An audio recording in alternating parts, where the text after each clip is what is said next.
Rebonjour, c'est notre avant-dernier jour de notre semaine de jeûne et prière. Vraiment content de vous retrouver de nouveau. Et aujourd'hui, notre sujet, c'est transmettre la promesse. Dieu est le Dieu des générations. Peut-être que vous avez déjà entendu parler qu'on parle du Dieu d'Abraham, d'Isaac et de Jacob. Alors il est le Dieu, on peut dire, il est ton Dieu, il est le Dieu de tes enfants. Il est le Dieu de tes petits-enfants et même de tes arrière-petits-enfants. Il désire être le Dieu de génération en génération.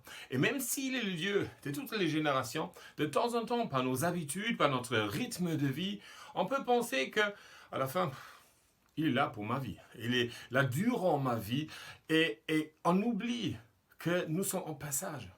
On est héritier d'une génération auparavant et on veut transmettre à une génération qui nous suit. Alors, dans ce contexte-là, Dieu nous montre vraiment comment le faire. Et aujourd'hui, on a le texte de Deutéronome 31 et le chapitre 33. Deutéronome 31 et le chapitre 33. Et j'aimerais vous lire deux versets du chapitre 31 qui m'ont vraiment touché dans cette lecture. Deutéronome 31, versets 7 et 8.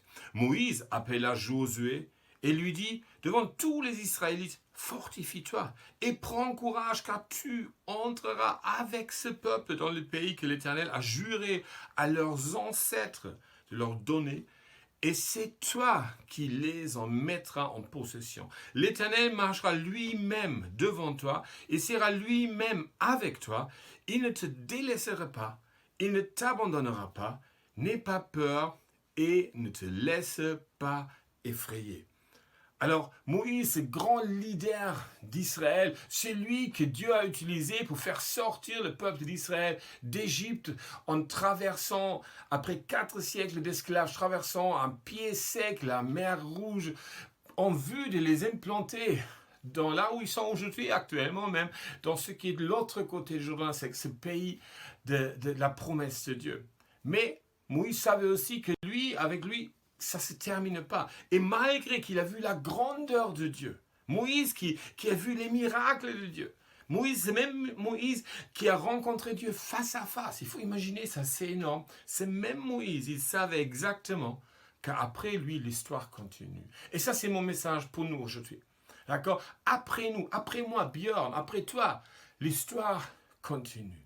Ça, c'est pourquoi la question qui se pose, comment je prépare ma succession? Comment je transmets déjà dans mon vivant de ce que Dieu m'a donné? Le Nouveau Testament appelle ça le discipulat. Jésus a dit en Matthieu 28, faites des disciples de toutes les nations. Ce qu'il dit, prenez des apprentis. Prenez des personnes et prenez-les en formation. Et qu'est-ce qu'on leur donne? On leur donne ce que nous-mêmes on a appris. Peut-être tu es artisan, je ne sais pas, pâtissier. Et si tu veux transmettre quelque chose, qu'est-ce que tu peux transmettre? La pâtisserie. Si tu es une autre profession, tu peux transmettre ce que tu sais faire. Dans le monde spirituel, c'est pareil. Nous pouvons transmettre ce que nous avons appris de la part de Jésus dans notre appel, dans notre ministère. Et le Seigneur désire qu'on ose de prendre des apprentis. Vous vous rappelez peut-être que Jésus qui est passé en Israël, il est passé et les gens le suivaient.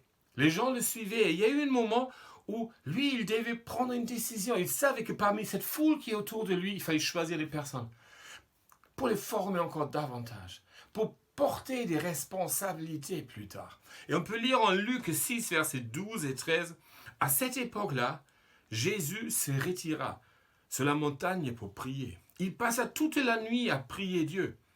Quand le jour fut levé, il appela ses disciples et il en choisit parmi eux 12, auxquels il donna le nom d'apôtres. Alors on voit que Jésus, il a beaucoup plus de disciples, des personnes qui voulaient apprendre de lui, mais parmi eux, il a choisi encore d'autres.